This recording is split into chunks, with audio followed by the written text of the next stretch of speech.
Chapter 2. Catching a Convict. All that morning, I was frightened that my sister would discover that I had stolen from her. But luckily, she was so busy cleaning the house and roasting the chickens for our Christmas lunch that she did not notice that I had been out or that any food was missing. At 1:30, our two guests arrived. Mr. Wopsle had a large nose and a shining bald forehead, and was the church clerk. Mr. Pumblechook, who had a shop in the nearest town, was a fat, middle-aged man, with a mouth like a fish and staring eyes. He was really Joe's uncle, but it was Mrs. Joe who called him uncle. Every Christmas Day he arrived with 2 bottles of wine, handing them proudly to my sister. "Oh, Uncle Pumblechook, this is kind," she always replied. "It's no more than you deserve," was the answer every time. Sitting at table with these guests, I would have felt uncomfortable, even if I hadn't robbed my sister. Not only was Pumblechook's elbow in my eye, but I wasn't allowed to speak, and they gave me the worst pieces of meat. Even the chickens must have been ashamed of those parts of their bodies when they were alive. And worse than that, the adults never left me in peace. "Before we eat, let us thank God for the food in front of us," said Mr. Wopsle, in the deep voice he used in church. "Do you hear that?" whispered my sister to me. "Be grateful."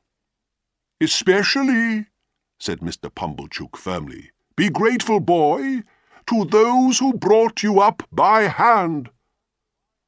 "Why are the young never grateful?" wondered Mr. Wopsle sadly. "Their characters are naturally bad," answered Mr. Pumblechook, and all 3 looked unpleasantly at me. When there were guests, Joe's position was even lower than usual, if that was possible, but he always tried to help me if he could. Sometimes he comforted me by giving me extra gravy. He did that now. "Just imagine, boy," said Mr. Pumblechook, "if your sister hadn't brought you up—" "You listen to this," said my sister to me crossly. "If, as I say, she hadn't spent her life looking after you, where would you be now?" Joe offered me more gravy. "He was a lot of trouble to you, madam," Mr. Wopsle said, sympathetically to my sister. "Trouble?" she cried.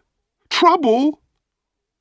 And then she started on a list of all my illnesses, accidents, and crimes, while everybody except Joe looked at me with disgust. Joe added more gravy to the meat swimming on my plate, and I wanted to pull Mr. Wopsle's nose. In the end, Mrs. Joe stopped for breath and said to Mr. Pumblechook, "Have a little brandy, uncle. There is a bottle already open." It had happened at last. Now she would discover I had stolen some brandy and put water in the bottle. Mr. Pumblechook held his glass up to the light, smiled importantly at it, and drank it. When, immediately afterwards, he jumped up and began to rush round the room in a strange, wild dance, we all stared at him in great surprise. Was he mad? I wondered if I had murdered him, but if so, how? At last, he threw himself gasping into a chair, crying, "Medicine!" Then I understood.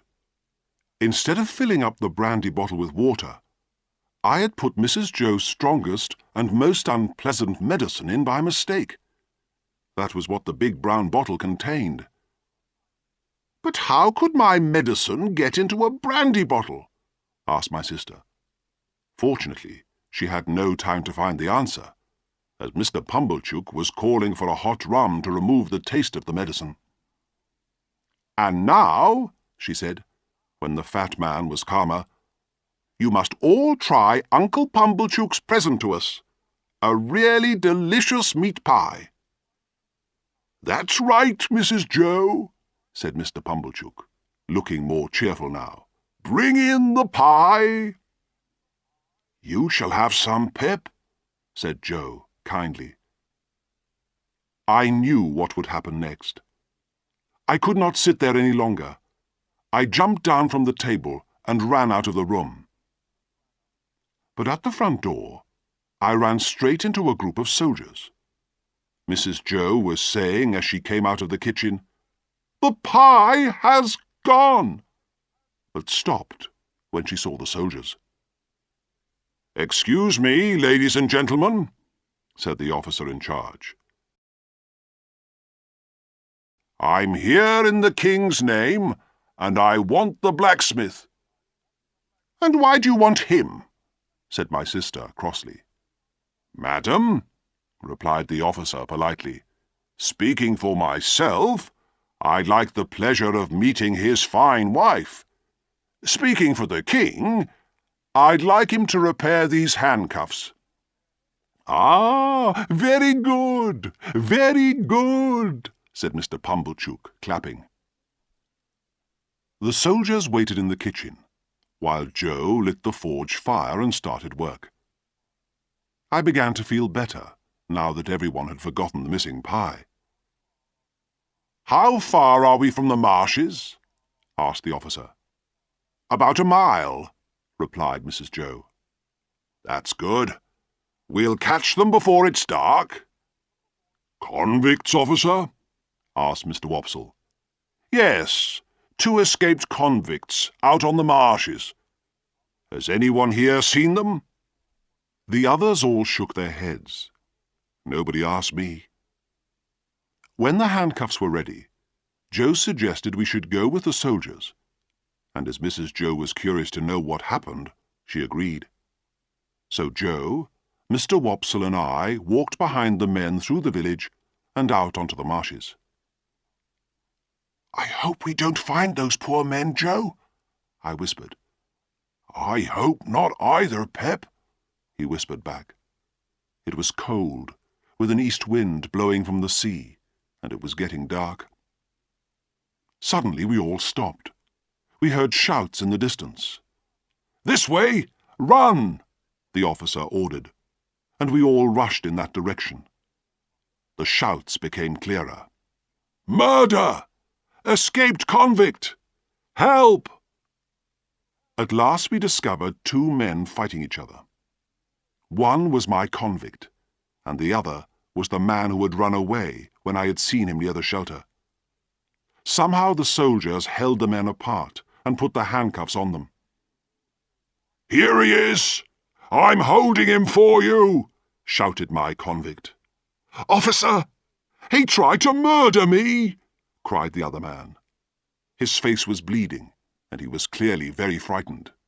"Murder him? No," said the first. "That would be too easy. I want him to suffer more, back on the prison ship. He's lying, as he did at our trial. You can't trust Compeyson." Just then, he noticed me for the first time. I shook my head at him, to show that I had not wanted the soldiers to find him. He stared at me, but I did not know if he understood or not.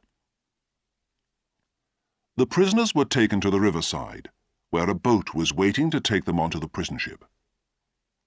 Just as he was about to leave, my convict said, "Officer, after my escape, I stole some food from the blacksmith's house. Bread, cheese, brandy, and a meat pie.